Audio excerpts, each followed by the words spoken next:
Bismillahirrahmanirrahim. Assalamualaikum warahmatullahi wabarakatuh. Salam sejahtera bagi kita semuanya. Om Swastiastu, Namo Buddhaya, salam kebajikan.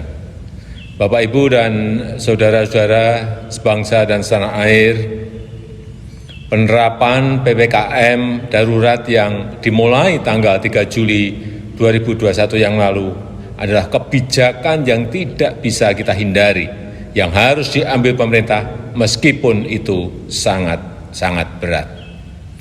Ini dilakukan untuk menurunkan penularan COVID-19 dan mengurangi kebutuhan masyarakat untuk pengobatan di rumah sakit, sehingga tidak membuat lumpuhnya rumah sakit lantaran overkapasitas pasien COVID-19, serta agar layanan kesehatan untuk pasien dengan penyakit kritis lainnya tidak terganggu dan terancam nyawanya.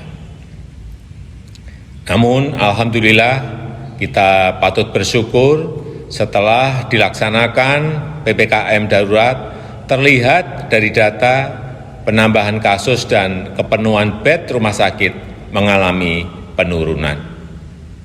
Kita selalu memantau, memahami dinamika di lapangan, dan juga mendengar suara-suara masyarakat yang terdampak dari PPKM.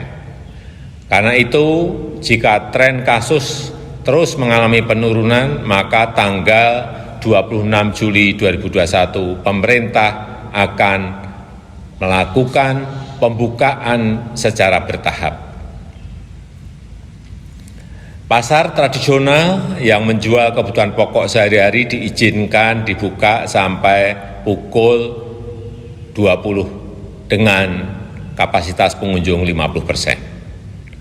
Pasar tradisional selain yang menjual kebutuhan pokok sehari-hari diizinkan dibuka sampai dengan pukul 15 dengan kapasitas maksimal 50%. Tentu saja dengan penerapan protokol kesehatan yang ketat, yang pengaturannya akan ditetapkan oleh pemerintah daerah. Pedagang kaki lima, toko kelontong, agen atau outlet voucher, pangkas rambut, laundry, pedagang asongan, bengkel kecil, cucian kendaraan, dan usaha kecil lainnya yang sejenis diizinkan buka dengan protokol kesehatan ketat sampai dengan pukul 21 yang pengaturannya teknisnya akan diatur oleh pemerintah daerah. Warung makan, pedagang kaki lima, lapak jajanan, dan sejenisnya yang memiliki tempat usaha di ruang terbuka diizinkan buka dengan protokol kesehatan dengan ketat sampai pukul 21 dan maksimum waktu makan untuk setiap pengunjung 30 menit. Sedangkan kegiatan yang lain pada sektor esensial dan kritikal baik di pemerintahan maupun swasta serta terkait dengan protokol perjalanan akan dijelaskan secara terpisah. Saya minta kita semuanya bisa bekerja sama bahu-membahu untuk melaksanakan PPKM ini dengan harapan kasus akan segera turun dan tekanan kepada rumah sakit juga menurun. Untuk itu kita semua harus meningkatkan kedisiplinan dalam menerapkan protokol kesehatan, melakukan isolasi terhadap yang bergejala dan memberikan pengobatan sedini mungkin kepada yang terpapar. Pemerintah akan terus membagikan paket obat gratis untuk OTG dan yang bergejala ringan yang direncanakan sejumlah 2 juta paket obat. Lalu bagaimana bantuan untuk masyarakat yang terdampak?